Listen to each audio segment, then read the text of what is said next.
kumakalat ang balita na disqualified na si Remulla bilang aplikante sa pagka-ombudsman. Dinisqualify na di umano ng Judicial and Bar Council. Malungkot naman na balita yan. Malungkot naman na balita. Kumalat na yung balita na yan, ang dami nang nagre-react. Dinisqualify di umano si Remulla dahil nga sa yung ginawa nila Amy Marcos. Ay di ba sila Amy nag-file ng kaso laban kay Remulla? Sa ombudsman pa din. Nireklamo nila Amy Marcos si Remulla tungkol dun sa pag-aresto kay Duterte. Ano ba tong Judicial and Bar Council? Alam nyo mga kabunyog, ang mga nominee, ang judiciary kasi tulad ng mga justices ng Korte Suprema, tapos yung mga judges ng mga regional trial courts, Sandigan Bayan, Court of Appeals, pati municipal trial courts, yan pong mga basta nasa judiciary, pati na ombudsman, dumadaan po yan sa Judicial and Bar Council. Ang Judicial and Bar Council ang nag-i-screen. Ini-screen, sinasala nitong council na ito, itong body na to. Ang Judicial and Bar Council, hindi po yan mga justices ng Korte Suprema ang members. Ang members niyan, may representative ang Korte Suprema, justice ng Korte Suprema. Member niyan may member diyan yung House Committee on Justice. Sino ba ang House Committee on Justice? Di ba? Si Luistro. Senate Committee on Justice, si Cayetano yan. Tapos may representative din galing sa mga law schools. Law schools may representative ba sa Judicial and Bar Council? IBP may representative. Basta iba-iba yan. Iba-iba ang komposisyon ng Judicial and Bar Council. Hindi lang po yan mga justices ng Korte Suprema. Ito yung sumasala, nag-i-screen ng mga aplikante sa mga posisyon sa Korte Suprema, Court of Appeals, Sandigan Bayan, pati mga judges ng RTC, pati ombudsman, pati MTC. Yan po. So ngayon, mababakanti na o nabakanti na nga pala, bakante ngayon ang tanggapan ng ombudsman kasi nagretiro na si Martires noong July 27. Mayroong 17 na aplikante. 17. Ang mga pinakakilala doon, ito na ngang si Remulla. Aplikante rin si dating BIR Commissioner Kim Henares, si dating COA Commissioner Aguinaldo, tapos si Felix Reyes, PCSO, Chairperson, retired judge yan. Sino pa ba? Si Attorney Milvin Matibag, yung dating PDP laban. Sino pa ba ang mga aplikante? Yan yung mga matitingkad, yung natatandaan ko, Ngayon, itong Judicial and Bar Council, pipili yan. Doon sa 17 na aplikante ng ombudsman, mga 3 ang pipiliin niya. Isasubmit yan sa presidente. Ang tawag doon shortlist, tama si Argo. Ngayon, yung isasubmit ngayon sa presidente na shortlist, pipili doon ang presidente.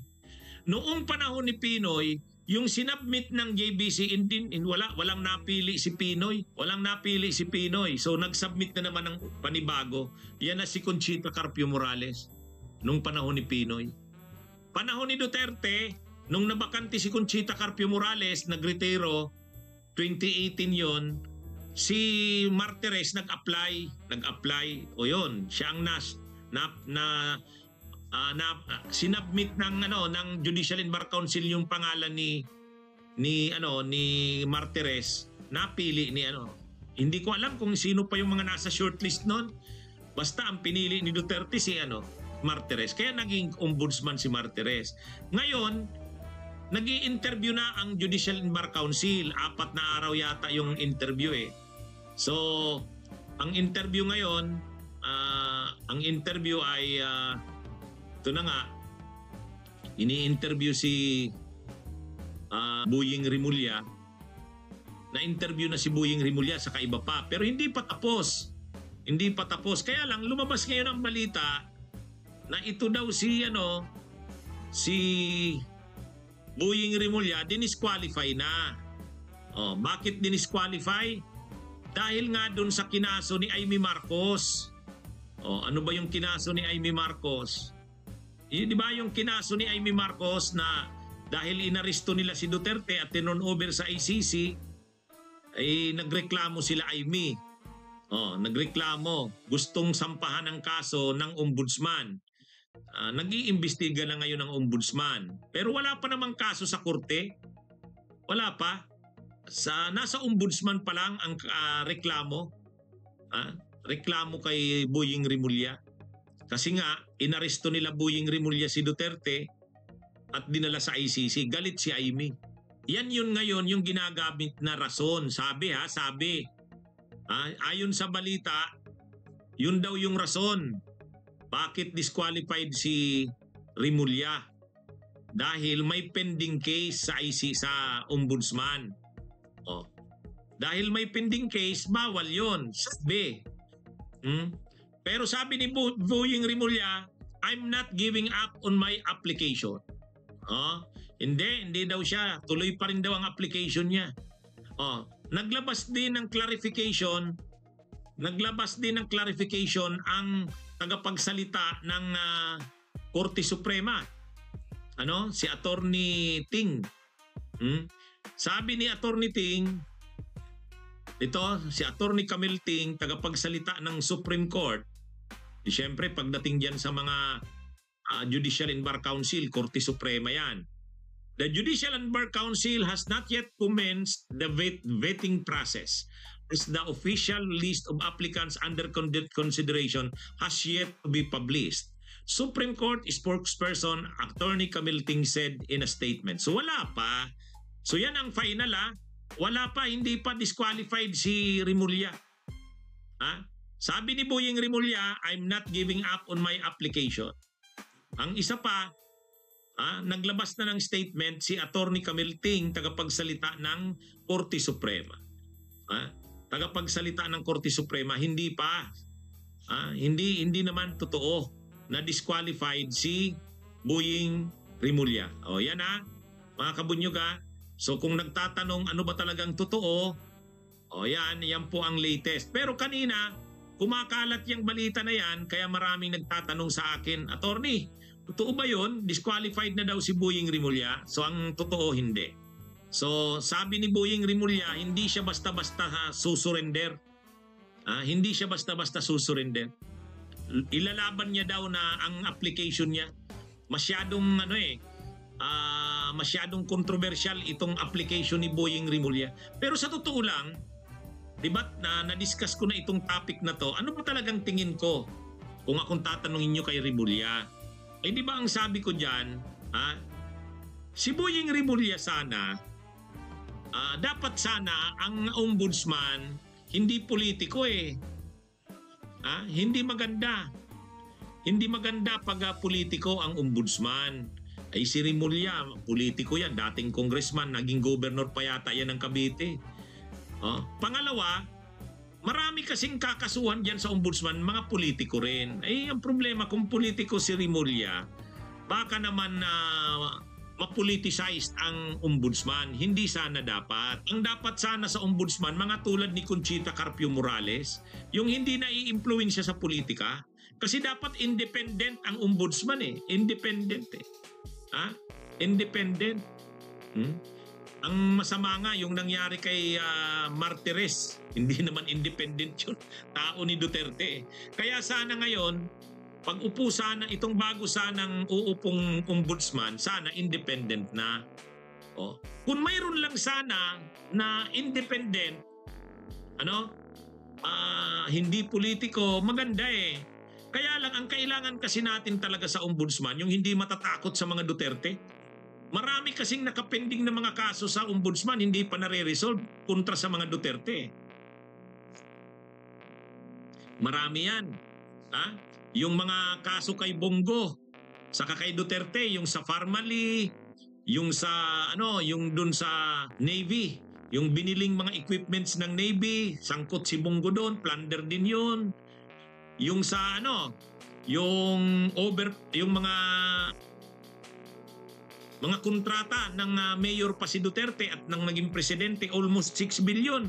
Awak lang ng construction company ng pamilya ni Bongo, yung CLTG, Christopher Lawrence de Sorugo.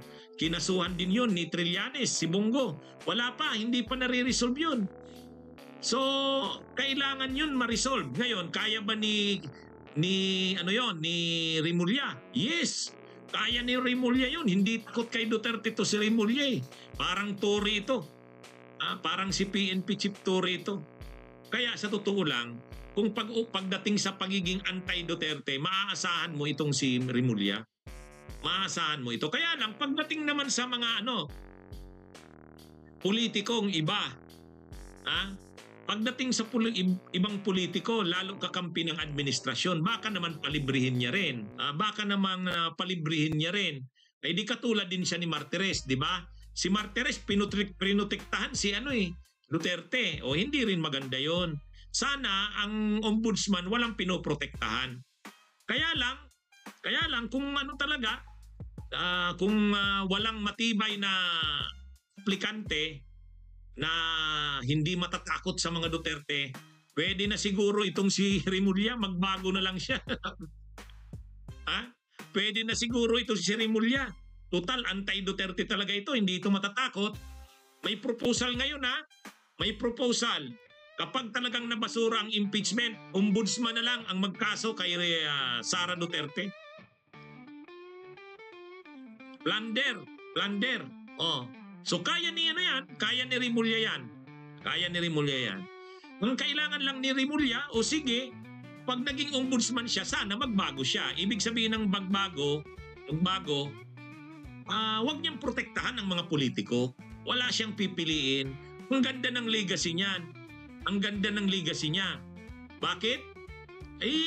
Sakitin na si Rimulya Sakitin na. O di at least, ito man lang sa kanyang mga itong kanyang pinakamagandang legacy, maipakita niya sa mundo, sa mamamayang Pilipino na siya ay independent. Ibig sabihin, pag naging ombudsman siya, hindi lang si Duterte ang hahabulin niya, kundi pati iba pa ng mga kurap. Kapag ganun ang ginawa niya, okay yan. Sana ganun. Ngayon, mayroong iba pang matino naman, si Kim Henares. Yan, sabi ni Rings lang. Matino naman si Kim Henares. Pwede rin. Panahon ni Pinoy, BIR yan. Si Attorney Kim Henares. Kaya lang siyempre, ang alangan dyan sila PBBM kay Henares, baka naman kalabanin sila ni Kim Henares kasi hindi nila tao yan Hindi nila tao yan. Pero sa tingin ko naman, magiging fair naman si Kim Henares. Anyway, ako, kung tatanungin nyo, pwede na yung dalawa na yan. Either Rimulya or Kim Henares. Anyway, ang topic natin si Rimulya dinisqualify daw. Dahil kinasuhan nga nireklamo nga sa ombudsman ni Amy Marcos. Yun ang ginagamit na rason. Pero lumabas ngayon, hindi naman daw, sabi ng tagapagsalita ng ombudsman ng Korte Suprema, hindi naman daw. Pero hindi rin maganda yon na i-disqualify si Rimulya dahil lang doon sa kinaso ni Amy. Wala naman. Ginawa lang naman ni Rimulya yung instruction ni PBBM. Hindi niya naman kagustuhan lang yon. Desisyon ng gobyerno yon. Sabi ni Ren Salvador, ikaw attorney, qualified ka sa ombudsman. Wag na. Ang ganda na ng buhay ko. Ayaw ko na ng stress. Ayaw ko na. Okay ba yan si Kong Argo? Ayan. Si De Lima, sa tingin ko deklaro, hindi na. Kasi nasa Senate, nasa House na siya. Hindi na yan. Hindi na yan magre-resign sa Kongreso para pumunta sa ombudsman. Wag nyo akong ilagay dyan, sus. Ang ganda na ng buhay ko, relax na ako. May stress tayo dyan. Anyway, mga kabunyog, mga kababayan, ang ginagamit ng dahilan kaya daw na-disqualify si Rimulya ay dahil nga doon sa kinaso ni Amy. mukhang hindi naman totoo. Saka kung yun lang naman ang gagamitin kaya madi-disqualify si Rimulya, ang pangit naman. Bunyog, bunyog, halikan na kasama ka. Bunyog, kapag buklod ay may pag-asa. Luzon, Visayas, Mindanao, isa ang pananaw. Sa bagong Pilipinas ang bunyog isisigaw. Bunyog.